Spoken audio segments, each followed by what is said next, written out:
Welcome to Deleted Saves. On this episode, The Order 1886 on PS4. Alternative history fiction, or speculative fiction, is quietly one of the most popular subgenres within the broader genres of fiction or fantasy fiction, despite the embarrassingly petite American reading population publicly admitting otherwise. And one of the more recognized fashions in the last decade plus has been steampunk. But like all fashions, they fall out of favor, and once fans of the fashion will easily turn against it, which is very human. So, what happened when steampunk historic fiction was married to the third person shooter in a time when people were turning on the genre? Let's discuss that with 2015's The Order 1886. This is not the first time I have discussed a steampunk video game on the show before. When I reviewed Arcanum of Steamworks and Magic Obscura, I said the genre of steampunk now is seen as cringeworthy, but I realize I never even gave a basic idea of exactly what steampunk was. Steampunk comes from many titles, but can largely be ascribed to the writings of Jules Verne and a few others, then taken to a modern extreme.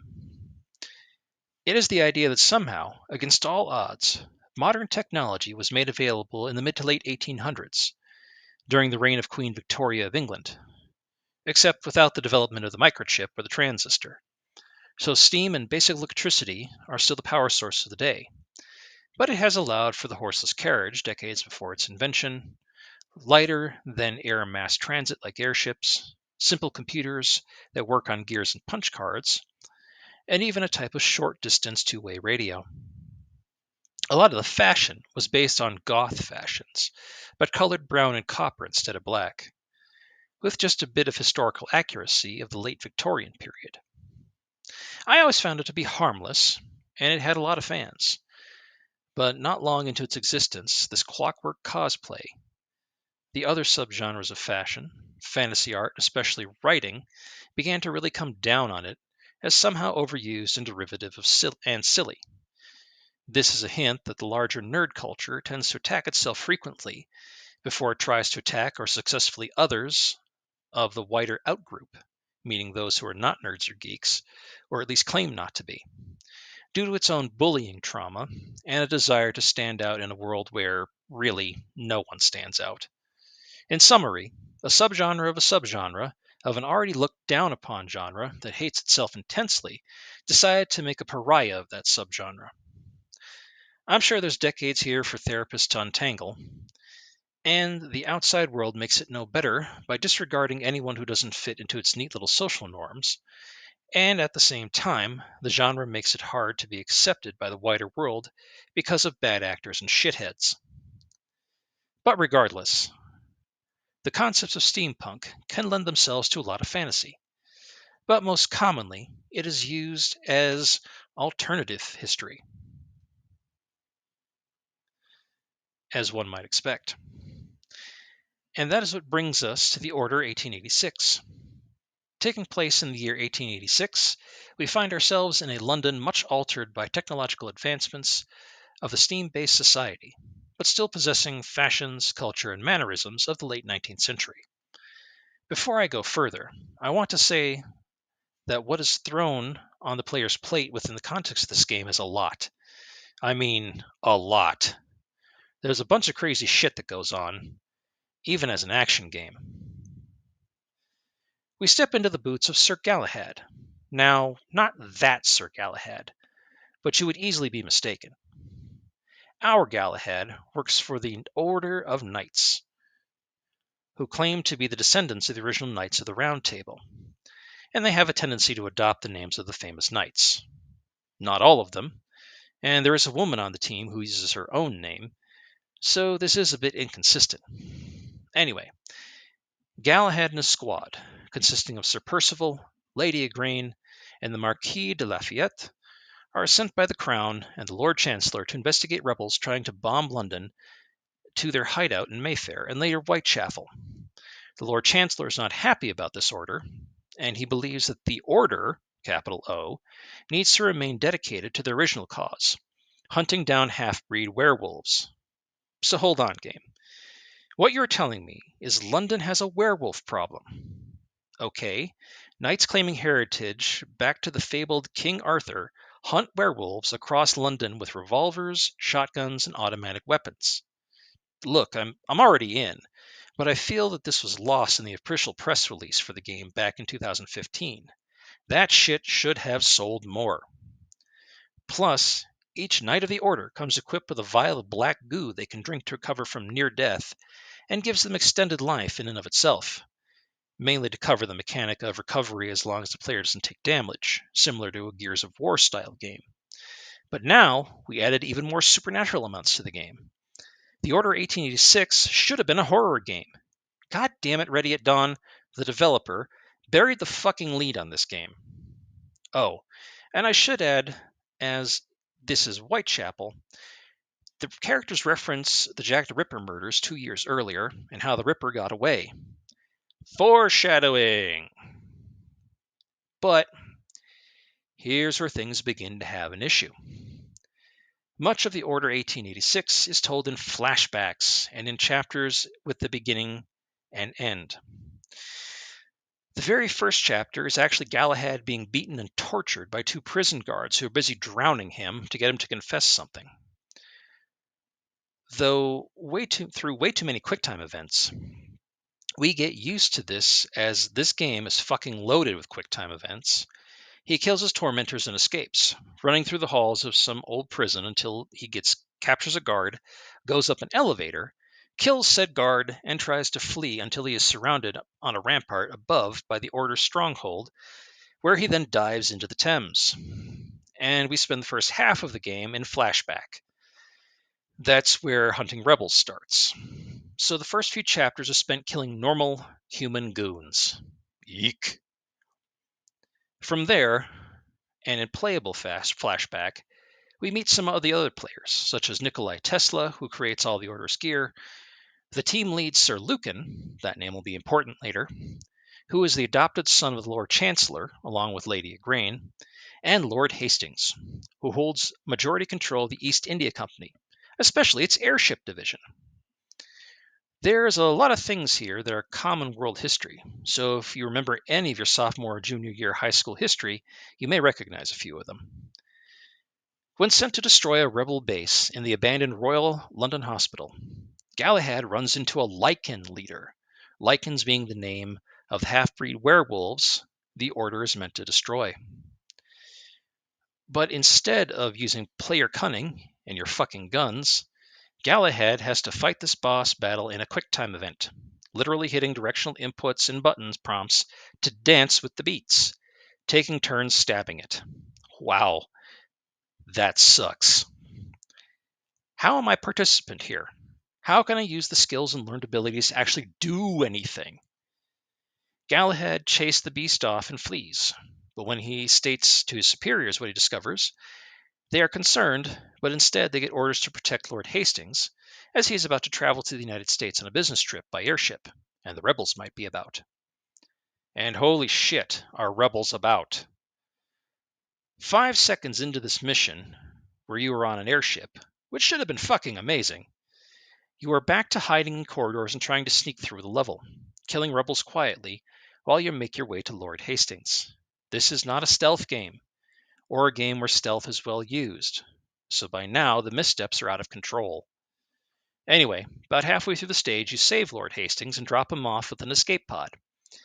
And keep in mind, you haven't left London airspace yet, and you return to the gunfight, as all gunfights in this game are cover-based shooters, a mechanic that has been a plague in modern gaming. And the airship crashes, killing Sir Percival, who was with Galahad, which sucks because Percival has been alive and with the Order for over 100 years, as it is alluded to, and thanks to the black goo drink. Once back at headquarters, more shit goes down, and the rebels are trying to destroy Westminster Bridge to retaliate against the Crown and Parliament. Galahad goes on a killing spree and ignores orders until he confronts the rebel leader in a whorehouse. Not kidding. You spend a bit of time among the ladies of the evening and all their boobiness, and the gentlemen of the evening and all their Dr. Manhattan penisiness, and meet the rebel leader, an Indian woman who eventually reveals herself to be the missing and believed dead Queen Lakshmibai of Jhansi, and I deeply apologize for the inevitable mispronunciations I make of those names.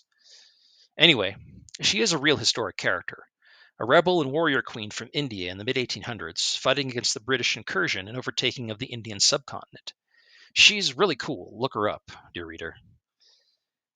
But since this is an alternate history, and we can't leave well enough alone, turns out she too has some of the black life extending goo, claiming it has been in the Indian royal family since they were knighted by one of the actual members of the Round Table, Sir Bors, centuries ago to do the same thing the Order does, killing werewolves and other supernatural evils.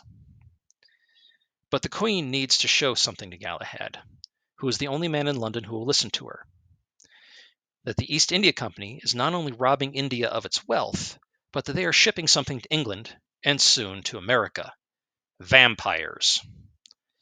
That's right, we are goddamn doubling down on the supernatural horror elements by now doing vampires versus werewolves versus Knights of the Round Table, using technology at least 100 years too early for them. You, and I will say this again, really fucking buried the lead on this Ready at Dawn. And also Sony, as you were the publisher, you pricks. So of course Galahad and Ronnie, I'm using the short form of his historic name, burn the warehouse full of vampires to the ground, only to have Lord Hastings catch them, and have Galahad branded a heretic. Galahad and Ronnie escape, and later that week, in yet another game chapter, they break into Lord Hastings' estates with a few other rebels and Sir Lucan, Galahad's boss and who sympathizes with him, to look for this vampiric evidence, as none of their bosses in the Order believe them. Well, after killing more rebel goons and some werewolves, they meet Lord Hastings, who is having a midnight snack on one of Ronnie's helpers in his true form of a master vampire. Worse, Lucan reveals himself to be a lichen. God, it's one letter off. How did I not see it? And attacks Galahad before he is driven off in yet another quick-time dance battle. Yep, I didn't see any of this coming, since he would walk in the daylight, but I guess I should have. And of course, you can't fight Hastings. Just quick-time event escape until you are caught by the Order, who imprison and beat the shit out of Galahad for days until they will mock trial him and then execute him for treason. Now we snap back to the present, where Galahad wakes up and we spend an entire fuck chapter on waking him up and learning lore dumps as London goes on military lockdown. And Tesla is helping Ronnie revive Galahad before the Order can find him. Then the hunt now led by Lady Igraine, who feels personally betrayed by Galahad, who was her friend, mentor, and possibly lover, and absolutely wants him dead. Once awake, Galahad and Ronnie break back into the Order's headquarters in Westminster and rescue Tesla, who has come under suspicion. And Galahad meets up with Lucan one more time, and the two quick-time dance battle for one last time until Lucan is mortally wounded, who then apologizes to Galahad for everything but was trying to keep his species alive. Well, good job, buddy, because now there's vampires everywhere thanks to your deal with Lord Hastings, who also reveals himself to be Jack the Ripper, almost as a fucking sidebar, and we really, really needed to address that in capital letters major issue.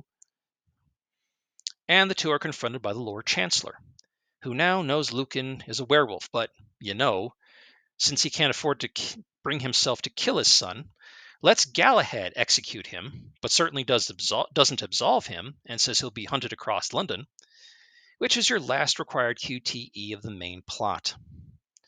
After the credits roll, we see Galahad standing on the London skyline like Superman, getting a call from Tesla while they conspire to do superheroics, but that he is no longer a knight. Okay. Hot fucking werewolf nuts. Let me try and put this together, folks. What I just detailed to you, dear listener, is about a 4 to 6 hour long adventure campaign. I mean, I played it out a bit longer than that, as I suck at cover shooters, about as badly as I suck at FPS games, and I was doing a lot of exploring and having to retrace my steps and refight battles I lost repeatedly. But if you know what you're doing, this game is short. Now, I have argued again and again that we need to return to shorter games. Maybe about 10 to 15 hours is a sweet spot, instead of a 60-plus hour epics. And while there is definitely an argument to be made for games that are much shorter than The Order, those games have to fall under very specific rules to be successful. The Order 1886 is almost over as soon as it begins, very much a blink and you'll miss it campaign. And it is 16 chapters long. Let me say it again. 16 chapters over about 5 hours.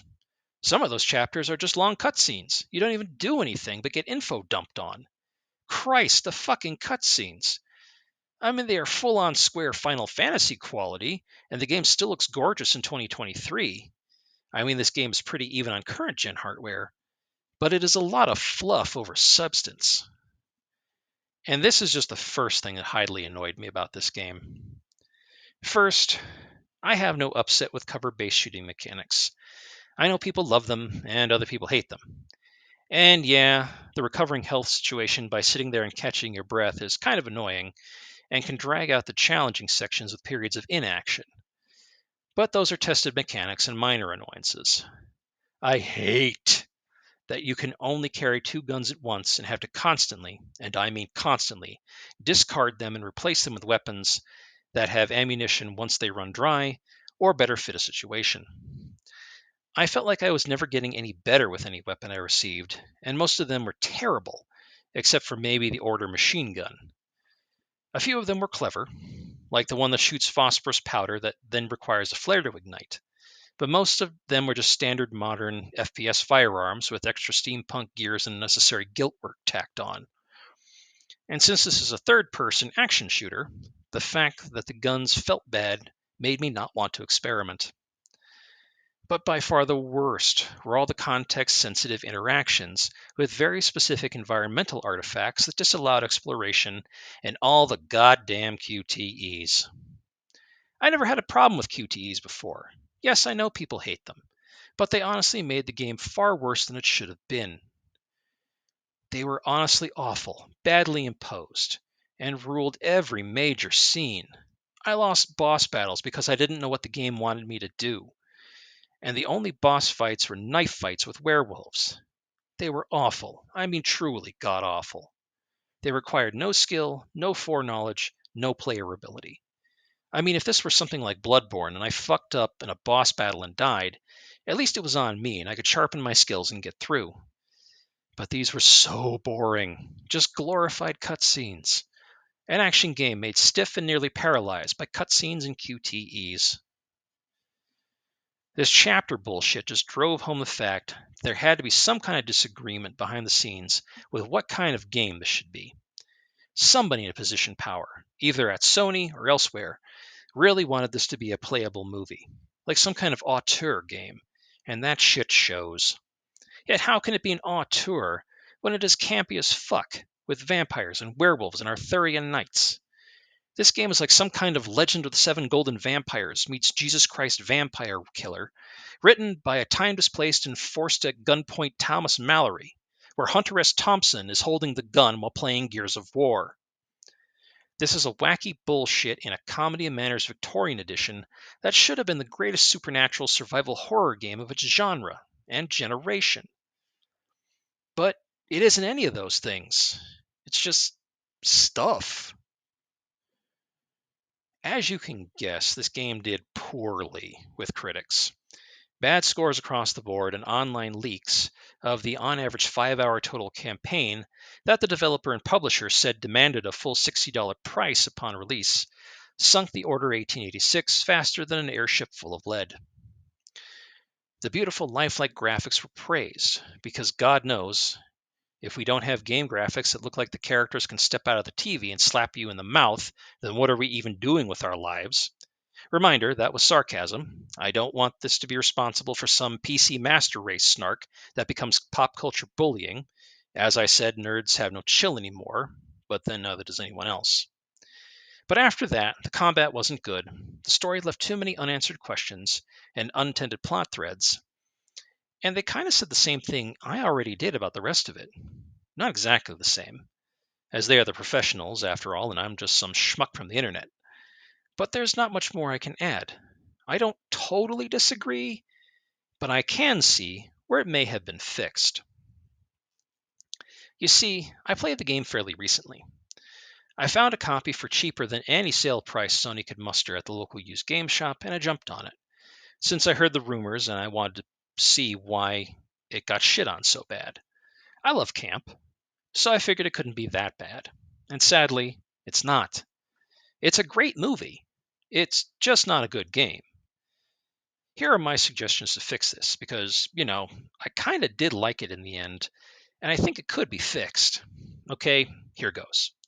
The guns. Give us 3 or 4 that we keep, but spread them out a lot, and maybe a few add ons to make them more versatile. Get rid of the QTEs, and make sure the player can get involved and use their skill to accurately, play the game they bought. Darken the tone. Go full fucking gut munching horror. We have plenty of period horror movies that you can use as inspiration, if you are so inclined. And either vampires or werewolves. No mixing unless you have a really good reason, or some world lore. This will necessitate a longer game, say to 10 hours. Load the whole thing at once to make it seamless, because we can do that now. Cutscenes are now in-game dialogue or action to keep the player involved and the action rolling. That rebel subplot needs to go. If you insist on using a stealth mechanic, use it properly. More options to interact with the environment, gather lore, and use what we know. So even if this is still steampunk, we need silver for werewolves and wooden stakes and sunlight for vampires. Give the story time to breathe and let things sink in for the player. And of course, player actions matter. Those are just some suggestions from an armchair gamer that saw what the developers were going for and just totally fucked up. Of course, we can't fix what was already done, but I feel this series would do better off with a soft reboot of some sort. Will this game get a sequel? Well, the new lead at Ready at Dawn would like to, but the argument would be between them and Sony as to who gets to keep what rights and how much. So that says to me that between the critical lambasting and the overall poor sales, that the answer is no sequel for The Order 1886. I do in fact blame both the leadership at Ready at Dawn and Sony for what this game came out as. It was so rushed, with so much historic name dropping and so many plot points falling in and out, that the player and the story had no time to catch its breath or expand on anything, despite the heaps of cutscenes and lore dumps. It was a lot like for a 5-hour experience. Too much, in fact.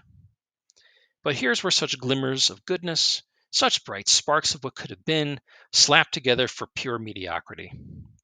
I really do like The Order 1886 for what it is at its core, but not for what it is at its face value. Jesus, this game should have been so much better, and it got everything wrong except for the premise and the prettiness. There's just not much more I can say, and no more way I can repeat that statement. The Order 1886 sucks, but in a kind of good way, if that makes sense. Yet it is very frustrating to get through when it should have been light and breezy. The Order 1886 needed a lot of editing, cutting, and fixing before it should have ever seen the light of day. Maybe it would have been better being outright canceled before it was completed. I don't know. Maybe it needed about 1 million things before it was in a better position. But we got what we got, and it wasn't a lot. Which is too bad. There are good bones and happy camp there. God, there have been better hands, or should there have been better hands on the rudder, maybe this airship full of gears and guns would have stayed afloat instead. Probably not, but the ride would have been more fun. Thank you for listening. Deleted Saves would like to thank Brad, Keith Gasper, and Masked Llama for being patrons of the show. If you would like to become a patron of the show, please go to patreon.com and check out Deleted Saves podcast. All donations go directly towards maintaining the show itself. Thank you.